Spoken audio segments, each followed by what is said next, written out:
There's a really famous mystery called the Dyatlov Pass, and it's about these hikers in the 50s, these 9 really experienced hikers who are going for their what's called their level 3 mountaineering test. And the way you pass your level 3, you have to map out this route. They use the Ural Mountains, so big snow-swept, like huge icy mountains. And so they brought cameras with them. They set off on this journey, and I think they reached the first checkpoint. I forget what it is, but they didn't make it to whatever second checkpoint or whatever it was.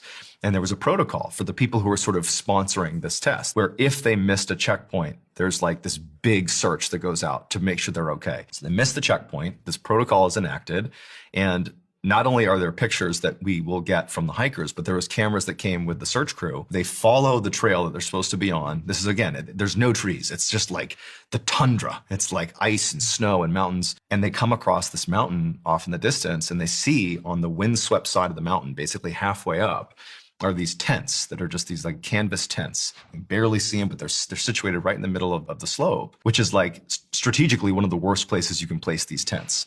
So immediately they're thinking, one, it has to be the hikers, because who else is out here right now? But two, why in the world would these incredibly talented hikers, why would they ever pitch their tent there? This is the most hazardous part. The wind can whip you off. So they see these tents. They're in the wrong spot. They go up to the tents, and the hikers aren't there. They're not in there. There's pictures of this too. The tents inside had stacks of clothing neatly folded and placed in the corners. Like they left their clothes behind. And the tents themselves were cut open, like with a knife, but somehow they deduced that they had been cut open, but from the inside.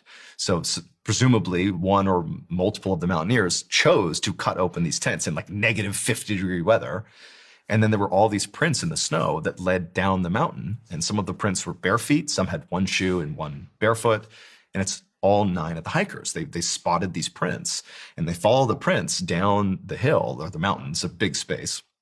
And they find this little crops of trees. And when they get to the trees, they find 3 of the hikers, and they're all deceased. And there's one who's basically almost naked, wrapped up on the ground. There's pictures of this. There's one who I believe was draped over one of the branches up in one of the trees, and then another one that was also on the ground as well.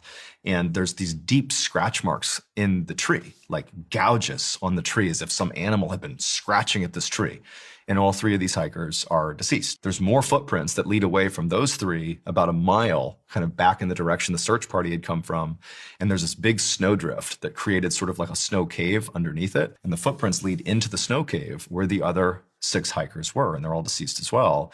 Except in there, the hikers had seemingly exchanged clothing. And they know this because the women were wearing men's clothing and vice versa. Some of their clothes had trace levels of radiation, and some of them had parts of their face removed, it looked like.